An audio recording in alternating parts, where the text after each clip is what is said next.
The morning sun was merciless over the village of Izayama. Its light poured through the rusted zinc roofs, washing the dusty paths in golden fire. At the far end of the road, a slender girl of 13 moved slowly, balancing a heavy tray of vegetables on her small head. Her name was Amara, the girl everyone pitied but few truly helped. Her brown feet were bare, her old wrapper faded, yet her eyes still held a quiet light, a hope that refused to die. They said Amara's stepmother, Mama Nkechi, had a heart harder than the pestle that crushed yam in her kitchen. Each morning before the cock crowed twice, she would bang on Amara's door and shout, "Lazy girl! The sun must not meet you sleeping." And before Amara could rub her sleepy eyes, a mountain of green vegetables would be placed on her tray. The journey began again, village to village, street to street, her small voice echoing, "Buy fresh ugu, fresh spinach, fresh water leaf." Every coin Amara earned disappeared into Mama Nkechi's wrapper pocket. None went to Amara's school fees, none for new clothes. Yet across the same compound, Mama Nkechi's real daughter, Chidinma, dressed in spotless uniform and shiny black shoes. A motorcycle always waited to take her to a private school in town, the very luxury paid for by Amara's sweat. Before we continue, make sure you like and subscribe, because what happens next will leave you speechless. Amara's father had died when she was only 9. People said it was malaria. Others whispered that it was heartbreak. After his burial, Amara's mother had fallen sick too. Mama Nkechi had promised to care for her, to cook her food and bring her herbs. But 3 days after drinking Mama Nkechi's medicine, Amara's mother had died in her sleep. The villagers wept and buried her quickly, never suspecting anything darker. Mama Nkechi took over everything, the small house, the farmland, even the savings the late man left behind. Amara was too young to question anything. She believed Mama Nkechi when she said, "Your mother is watching you from heaven. If you work hard, she will be proud." So Amara worked, day and night, sun and rain, in tears, pains and endurance. Yet, her tears mixed with the dust of every street she walked. Each time she saw Chidinma pointing at her and laughing through the school window. Her friends say, "Chidinma, that's your sister. Why is she not going to school?" She answered, "Mom said she is just our maid and she has no future." But deep down her heart, she knew the truth. Having heard this awful conversations, her heart twisted with a quiet ache she couldn't name. Chidinma's statement hunted her heart bitter, and whenever she remembers the school scene, tears roll over her eyes uncontrollably. One afternoon, the heat was worse than usual. The air was thick with the smell of roasted maize and sweat. Hungry, pale and stressed, Amara's legs shook as she called for buyers in the busy market. She had not eaten since morning. Her throat was dry, her lips cracked. The voices of women haggling over prices sounded far away, like echoes from another world. Then suddenly her vision blurred. The tray slipped. Vegetables scattered across the red earth. The world spun, and she fell face first into the dust. A crowd gathered quickly. "Hey! Who is this child?" someone shouted. "She's Mama Nkechi's stepdaughter," another woman whispered. "The one she always sends hawking."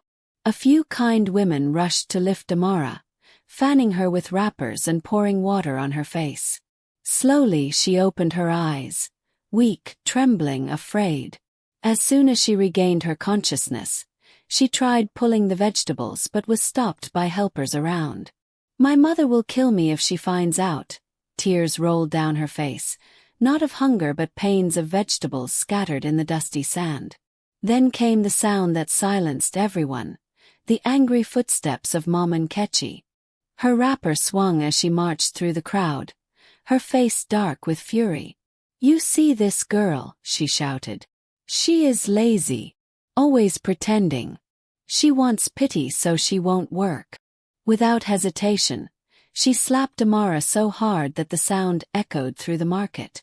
Then dragged her like a sack of waste. Gasps filled the air.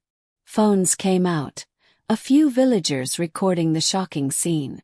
But Mama Nkechi didn't care.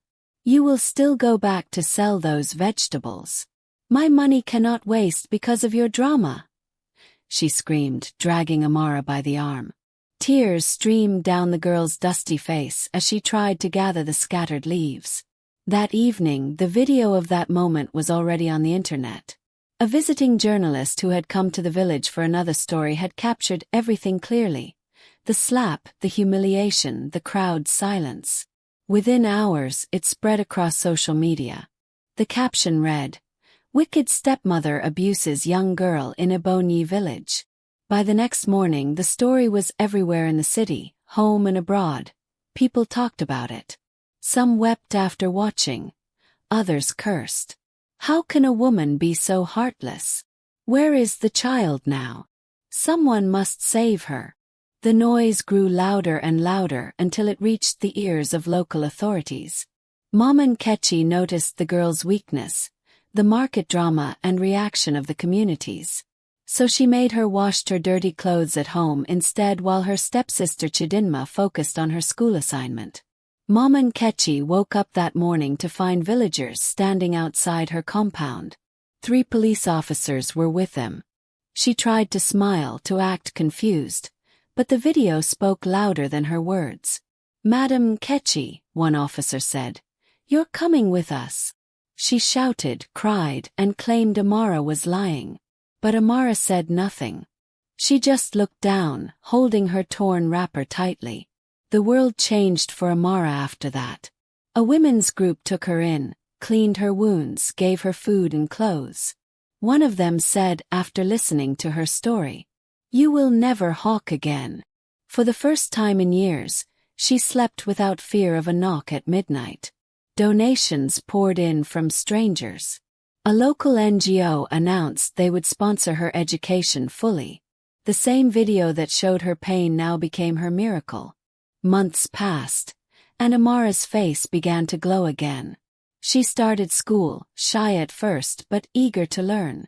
Teachers were amazed at how quickly she caught up. She worked hard, driven by memories of all the years she lost. Every night she prayed softly, "Mama, I hope you can see me now." Meanwhile, Mama Nkechi's life crumbled. People avoided her in the market. Her evil friends even dissociated themselves from her Chidinma school, stopped admitting her because of the scandal. Shame became their shadow. Rumors began to swirl. That strange noises came from their house at night, that Mama Nkechi often woke up screaming. Some said it was guilt.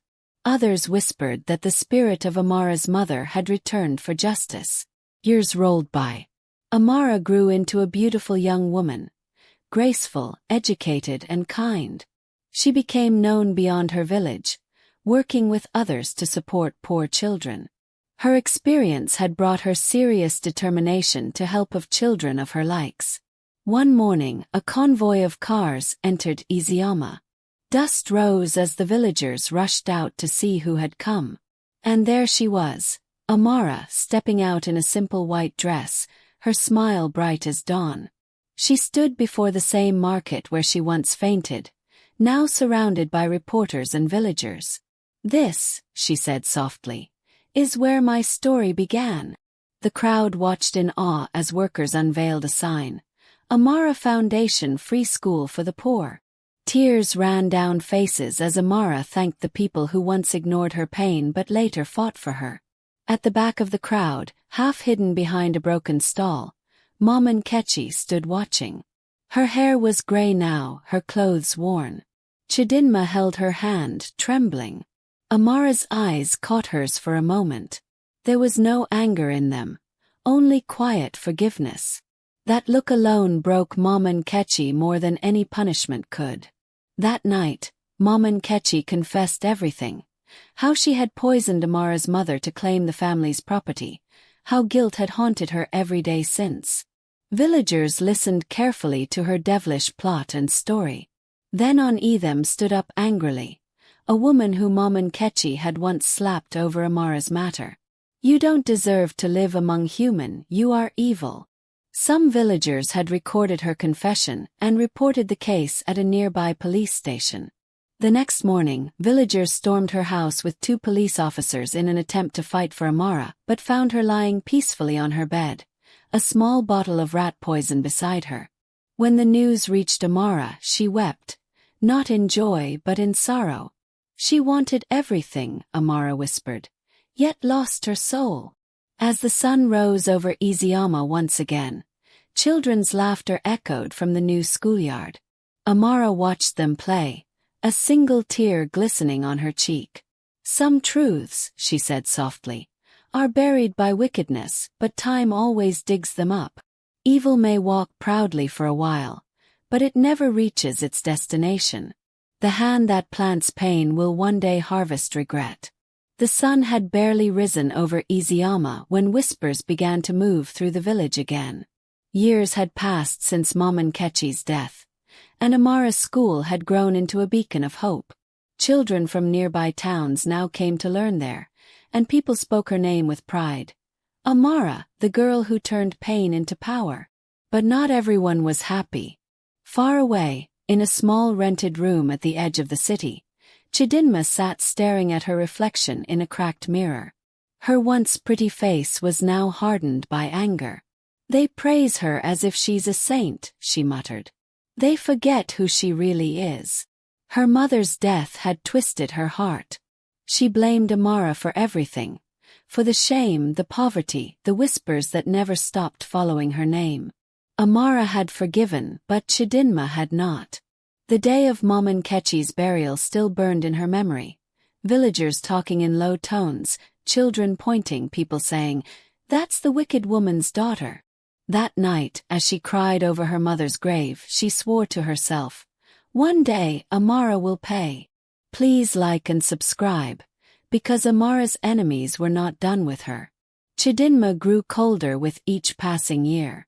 While Amara studied abroad on scholarships, Chidinma struggled to survive. She took petty jobs, moved from house to house, and whenever she saw Amara's face on TV, opening new schools, winning awards, her blood boiled. "She's living the life that should have been mine," she hissed. "If not for her, Mama would still be alive." Then one day an opportunity came.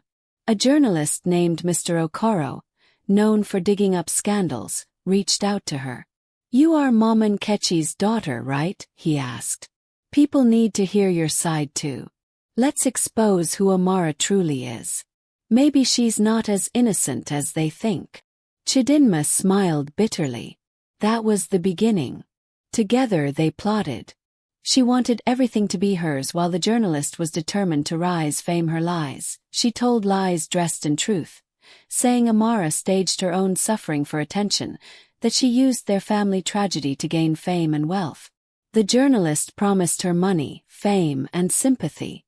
"Once the story goes out," he said, "the world will turn against her very soon." The story hit the internet like wildfire. Shocking truth. Amara's success built on lies. The comments exploded. Some believed it, others defended her. Sponsors called Amara in confusion. For the first time in years, she felt the world turning cold again. Yet she didn't speak. She investigated the matter and later found the person behind the evil mask. She only whispered, "Father, forgive her. She doesn't understand what she's doing." Chidinma waited, expecting Amara to crumble. But what she didn't know was that Amara had seen this coming. Months earlier she had already gathered evidence. Messages, bank transfers, recordings, showing how Mr. Okoro had offered to pay people to defame her. She kept quiet, not to expose them, but to see how far Chidinma would go. Days later, Amara invited Chidinma to her mansion in the city. When Chidinma entered, she froze. Everything glowed. White walls, shining floors, smiling workers. Amara approached her with open arms. "You look tired, Chidinma," she said softly. "Please sit. You're still my sister." Chidinma's eyes darkened. "Don't call me that. You took everything from us," she shouted. Amara didn't flinch. She simply opened a small box on the table and slid a document toward her. This, she said gently, was my plan for you. Chidinma looked down. It was a letter of scholarship, a full funding to study abroad under Amara's foundation. Amara smiled sadly. I wanted to surprise you next month. I thought maybe if you saw kindness your heart would heal. But, before Amara could finish, Chidinma's tears burst out, not of gratitude but confusion and guilt. She fell to her knees, shaking her head. No, this can't be real. You knew what I did. Amara nodded slowly. I knew. But I still believed you could change. The room was silent for a long moment until the door burst open. Police officers walked in, holding Mr. Okoro in handcuffs. Amara turned toward them. He's been using people to spread lies for money, she said quietly. I'm not pressing charges, unless my sister wants him punished. Chidinma looked at the trembling journalist, then back at Amara. No, she whispered. Let him go. Her voice broke. I'm the one who should be punished. That evening the truth came out. Amara released a video to the world not to defend herself but to tell a story. About forgiveness, about how hate can destroy even the innocent. She ended the video with words that silenced millions. My stepmother's mistake was built on greed. Her daughter's mistake was built on pain. But if love cannot heal us, then we are truly lost. People wept as they watched. Instead of losing her reputation, Amara became even more respected. Her calm strength turned enemies into lessons. Chidinma, ashamed and broken, disappeared from the city for months. When she finally returned, she came quietly, to the very school Amara had built. Children were playing, their laughter filling the air. Amara saw her from afar and smiled. You came back, she said. Chidinma nodded, tears in her eyes. I came to help. From that day, she began working at the school, teaching the same children she once envied. For the first time, she understood what her mother had never known, that greed blinds but love restores. Years later, when Amara was honored nationally for her service, she mentioned Chidinma in her speech. She taught me, Amara said, that even the bitterest hearts can bloom if watered with mercy. That night, as the stars burned above Izayama, Chidinma stood by her mother's grave whispering, Mama, she won. But in her victory, I found my peace. Hatred is a seed that grows best in an empty heart, but love can turn even its thorns into flowers.